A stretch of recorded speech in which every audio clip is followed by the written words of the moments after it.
your right, you will see the okapi. They have the hind legs of a zebra, but they're actually related to the giraffe family.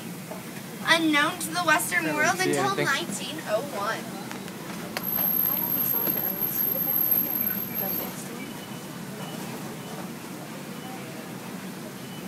Also over on our left, it looks like we're making our way to the watering hole. This is a popular place for several animals to gather and get a quick drink of water, including the black rhino, which we have here today. They have almost been hunted to extinction for their non-commercial value. There are only about 5,000 of them left in the world. They can run up to 35 miles an hour, which if you did not know that is racehorse speed. They also weigh about 3,000 pounds. How many of them were there? 5,000 of them left in the world.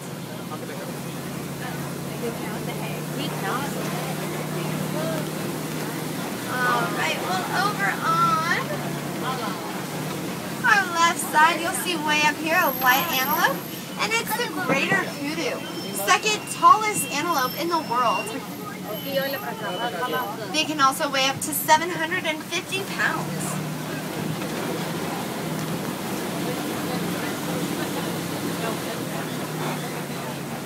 Also on our left, way up here, you'll see the bongo. They're known as the ghosts of the forest, so it's so exciting that we found them. Their horns are also tilted backwards to make it easier for them to run through the brush without getting tangled.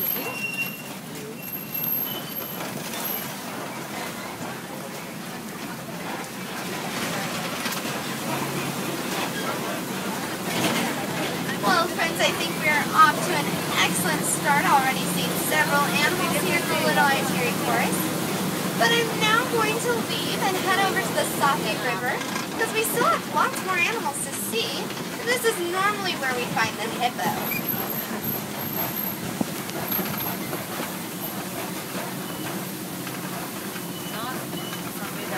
There is a hippopotamus back there completely submerged in the water. However, I don't find that to be a good enough view for us to stop and take pictures. So I'm going to cross the Safi River. Let's hope that we don't get stuck. See if we can find a better view on the other side. And sure enough, it looks like I will stop in just a second. The hippo is in the running for the second largest animal in the world. They can weigh up to 5,000 pounds. They eat about 150 pounds of grass every day.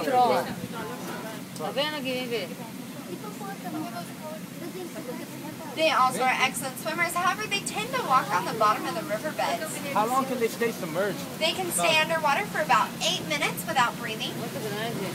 They also are related to the whale, pig, and cow family.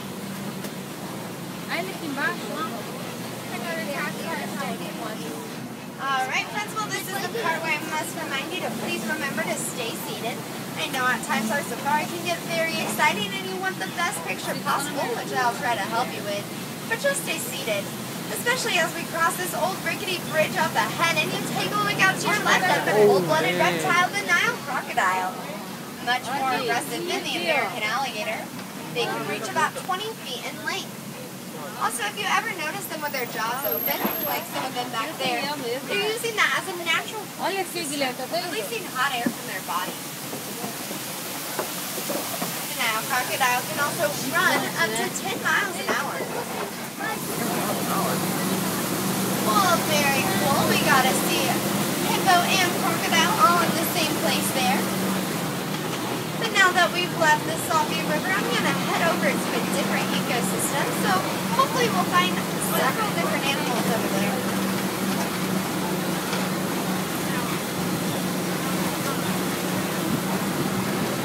And speaking of different, take a look out to your soon-to-be right and look at the baobab tree. This kind of looks like an upside-down tree because the branches look like roots. But it can hold up a lot of water in its trunk, helping it survive extreme droughts. It also is leafless 9 months out of the year. Wow. Baobab tree.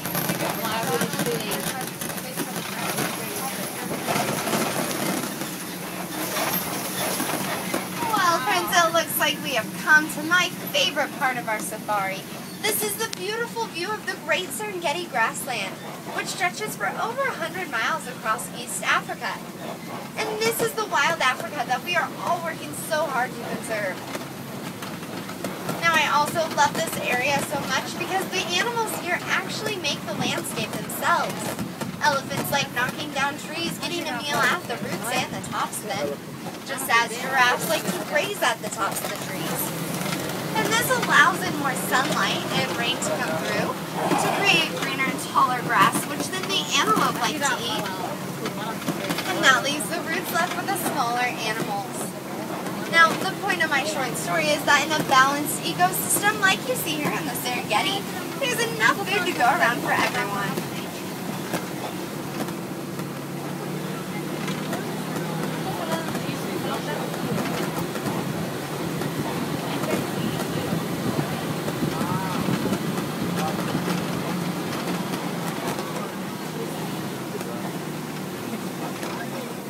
If you look up to either side, you'll see these tall reddish mounds, and they're termite mounds.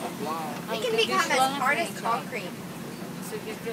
Also back there, you'll see the stable antelope. It's that lighter antelope way back there, kind of hard to see. But their horns can reach about 5 feet in length when fully grown. And this stable antelope is also our reserve emblem. You'll see a giraffe on our left way back there as well. And that's the reticulated giraffe, one of the 2 species of giraffe we have in our reserve. They get their name from the Latin word reticulata, meaning net, referring to their hide pattern. Kind of looks like a net was thrown on top of them. Also on your left, you'll see this tan antelope, and it's the Patterson's eland. They weigh about 3,000 pounds. I'm sorry, 2,000 pounds. Which I don't know if you remember, but the black rhino weighed about 3,000 pounds. So in comparison to their body type, that's so incredible. Also on your left, coming up, you'll see the water buck, and their skin produces an oily substance, which is actually quite smelly, but it prevents them from getting wet when they dive in the water. Also on your right, you'll see the Ankole cattle. They're also known as Watusi cattle, so they get their name from the Watusi tribe. Their horns can reach about 6 feet in length and have a circumference of around 20 inches. Their horns are also part of their circulatory system. The Ankole cattle is the only domesticated animal here in our reserve.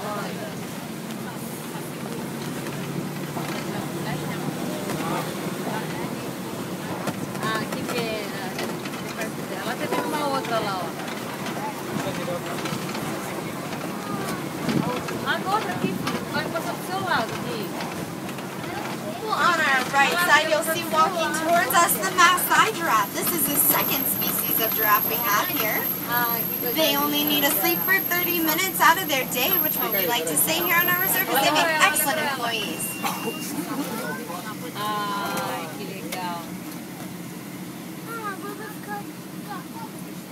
The giraffe is the tallest animal on the planet. They can reach from 18 to 20 feet in height. Something kind of cool about their spot patterns are that they're like our fingerprints. No 2 patterns are the same, and it's a way of identifying one another. Well, on our left, it looks like under the trees here, there's the white-bearded wildebeest.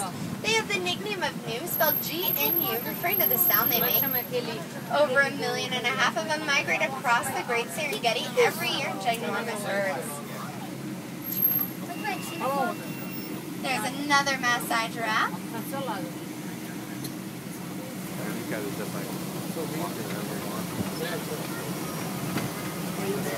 This is wild.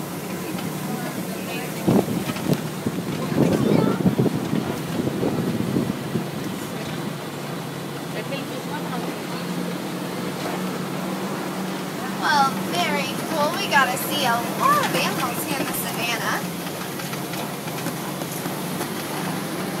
But I'm now going to head over to Monkey Point. Let's hope that our luck continues over there.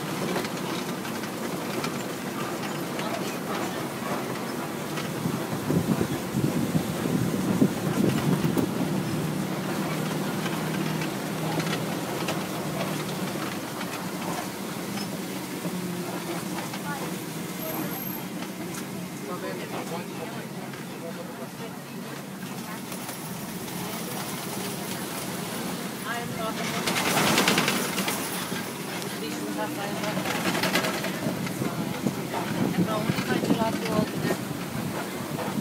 over on our left, there's the mangrove monkey. They have beautiful blue and red markings on their rump and muzzle, and they can weigh about 100 pounds each. They also don't like living alone. They like living in colonies of about 100 plus individuals. Also on your right, you'll see the African elephant, but when there's one around, there's normally a whole herd, so let's go find the rest of the African elephant herd. In the meantime, I'm going to find my favorite radio station. Turn around and help pass the time. Camera's ready on your right. We're going to see that same elephant in just a second, but I can't make a complete stop.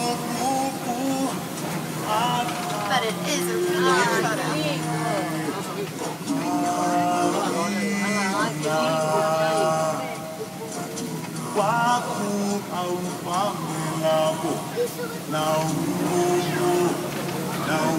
I hope you guys all got a good picture of them.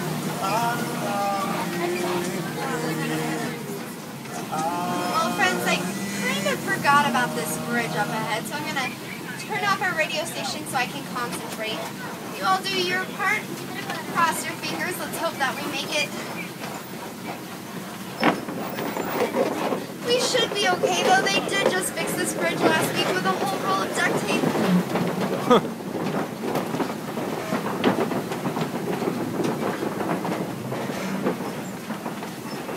But we made it, thank goodness. They must have used extra strength this time. Well, let's head over to Elephant Country. Oh, wow, and you can tell we are getting close, because if you look out to either side, you're going to see elephant footprints and tusk marks in the clay. Elephants like eating this clay because it gives them several beneficial minerals that grass does not. Elephants eat around 300 pounds of grass every day. That, my friends, is a lot of grass, but it makes them the largest animal on the planet. Males can reach up to 13,800 pounds. Both male and females grow white ivory tusks. But sadly, illegal hunting and poaching have almost brought this animal to extinction for the white ivory that they were born to carry. Also, human encroachment on elephants' territory creates a very dangerous and difficult situation for not only the elephants, but also the humans. There are several ways, though, that even you can help. Even just recycling old cell phones and old electronics help these animals out more than you can believe. Along with supporting elephant relief funds, or just educating yourself and others about this beautiful animal are wonderful ways that you can get involved.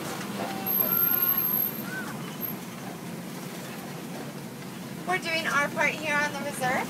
We actually have research scientists studying elephants' vocal patterns, because the better that we understand how they communicate, the better we can help protect them. Kind of a cool fact is that elephants can bring their body temperature down a whole 15 degrees by just flapping their ears. There's some way back there in that corner. A way you can tell the age too is that when they don't have ivory tusks, that means they're under the age of 5. Well, it looks like we have also made our way to Flamingo Island here on our left. These are the greater flamingo, the lightest colored peak of the flamingo species. And when they're first born, they have a grayish color to their feather. But after about a year and a half of eating keratin and shellfish, they get their lovely pink color. Lindo, lindo, lindo. I'm already at 14 minutes.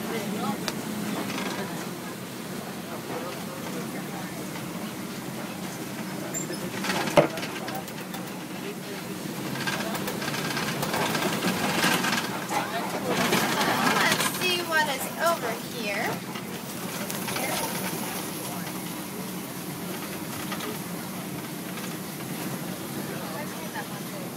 Well, if you look over to your left, you'll see nothing. But I made you look. That's okay, bottle that excitement for me, friends. That only means that there are several more animals. They're just all hanging out together up ahead. So it'll be one quick second before we make our way around